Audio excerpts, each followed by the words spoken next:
যারা উস্কানি দিয়েছেন তাদের শনাক্ত করা হয়েছে। বারুইপুর কাণ্ডের নাম না করে তৃণমূল এবং সিপিএমকে নিশানা মুখ্যমন্ত্রী। যত পুলিশের গাড়ি ভেঙেছেন, রেল লাইন উপড়েছেন, প্রায় অ্যাপ্রক্স 200 আইডেন্টিফাইড হয়েছে। প্রত্যেককে অ্যারেস্ট করা হবে, একটা লোককেও ছাড়া হবে না।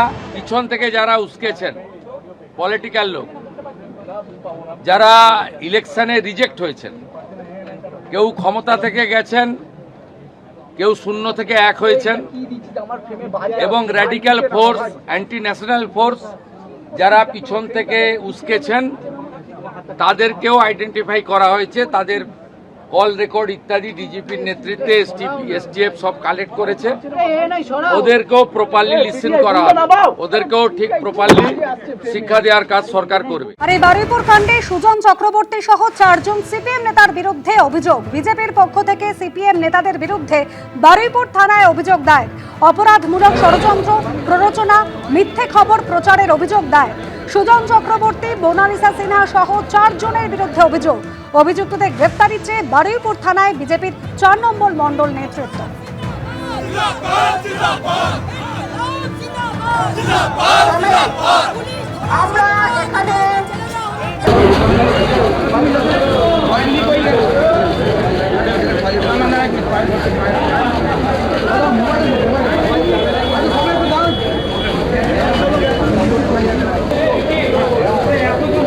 আইসির সঙ্গে বড় সঙ্গে কথা বলে রাহেক আলী, সুজন চক্রবর্তী, মোনালিসা, সাইফুদ্দিন প্রত্যেকের বিরুদ্ধে আমরা এফআইআর করেছি এবং এদেরকে দৃষ্টান্তমূলক শাস্তি দেওয়া হয়। কারণ এরাই কিন্তু সিপিএমের নেতাগুলোই সোশ্যাল মিডিয়া বলুন প্রত্যেকটা জায়গায় প্ররোচনা দিয়ে পুরো বারুইপুরের মাটিটাকে একদম উস্কানিমূলক করে বারবার দাঙ্গা বাঁধানোর চেষ্টা করছে।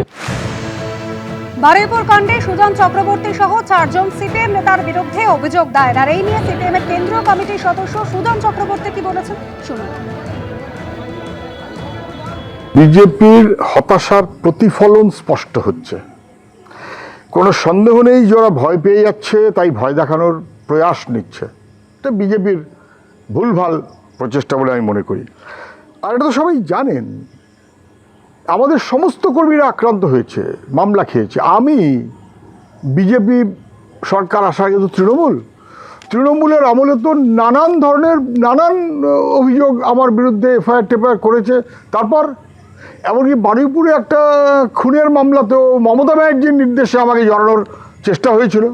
তারপর ল্যাজ গুটিয়ে পালাতে হয়েছে। সব বোকা কথা, এটা হাস্যকর। এসবের কোনো মানে হয় না।